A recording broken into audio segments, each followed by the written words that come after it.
Bill Roggio, a senior fellow at the Foundation for Defence of Democracies, a Washington, D.C.-based nonpartisan research institute focusing on national security and foreign policy, joins us now. Bill, good evening and thank you for your time here on CTV News Channel. I understand you've done extensive study in this region. What is your understanding, the implication of Ayatollah's death in Iran?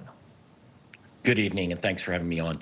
Yes, the implications are significant. He has been in charge of Iran for 37 years. He's responsible for the deaths of tens of thousands of Americans in Iraq, in Afghanistan, British soldiers, very likely Canadian soldiers. I worked on a case where we proved Iran's support for al-Qaeda and the Taliban. We won in federal court. The Iranians are, this regime, this Mullah regime, has foiled the U.S. efforts to stabilize Iraq, to stabilize Afghanistan, launches attacks against Israel. Just think of what the Iranian response isn't just hitting at the United States and Israel, it's attacking its neighbors with ballistic missiles. His death is significant, but I have no doubt that the Iranians, he was also 86 years old, again, been in charge for 37 years. It's very likely the Iranians are prepared for his succession, but if the administration, if the U.S. and the Israelis continue to target Iran's key leadership, this could have a devastating effect on the regime. Okay, let's talk about something you mentioned about how Iran went ahead and attacked so many of its neighbors. We have a map here that shows about how Iran retaliated, especially in the neighborhood where U.S. has several assets. Let's take a look at that map, if we can bring it up, please, of Iran strikes for our viewers as well. But let me ask you, Bill, about what do you think happens next, in terms of the capability where this country is concerned? Of course, there are proxies like Houthi and Hezbollah who have been aided by Iran for such a long time. They have also been weakened in the past with attacks from Israel, as we have seen.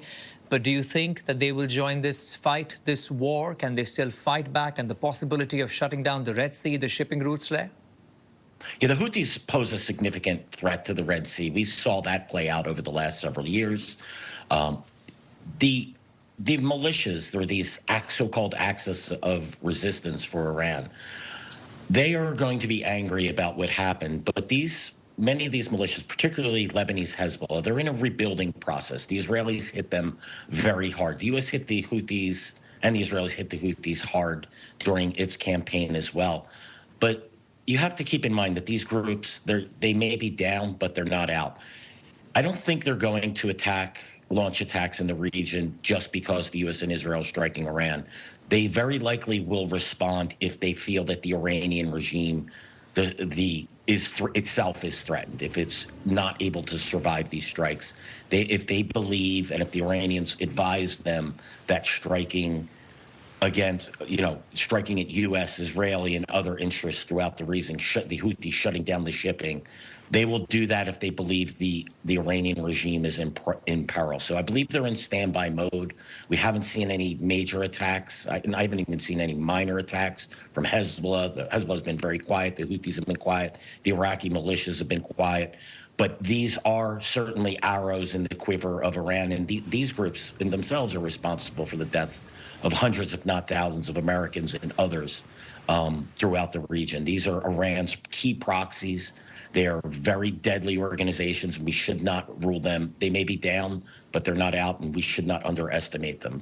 What we witnessed with the Houthis in the Red Sea should be a warning to all. This is what Iran is. They're willing to threaten international peace in order to further their goals. What she said, something is very interesting, that they will come in play when they're seeing a complete threat to this regime in Iran. So with even Ayatollah gone, you think that this is not a real threat to the existing, whatever the organization looks like at the moment in Iran, and these proxies will wait? Do you think there is more for the U.S. and Israel to still do to sort of change regime? Absolutely. Look, and I'm very skeptical of anyone who advocates overthrowing this regime via air power alone. I've been tracking targeted killing against al-Qaeda, the Taliban, the Islamic State for decades now, and it hurts these groups. But these groups may at times maybe down, but they're not out. The Taliban survived it and took control of Afghanistan. We underestimate the Iranian regime's capabilities if we believe that airstrikes alone, the targeting of some key leaders will cause this regime to collapse. Remember, we had boots on the ground, hundreds of thousands of troops in Iraq, in Afghanistan at times, and yet the United States wasn't able to weather this storm. It's hard. I have a very hard time believing that without some type of ground component, and I do not advocate American invasion of Iran by any stretch, particularly after what I witnessed in Iraq and Afghanistan. This is a war for if this regime is going to be overthrown, the Iranian people have to take up arms and overthrow this regime. The U.S., Israel, and other countries can help them, but the fate of Iran, the fate of this regime, ultimately lays in the hands of the Iranian people. Bill Roggio, a senior fellow at the Foundation for Defence of Democracies. Appreciate your time and your expertise. So glad we could have this conversation, Bill. Thank you. Thank you, sir.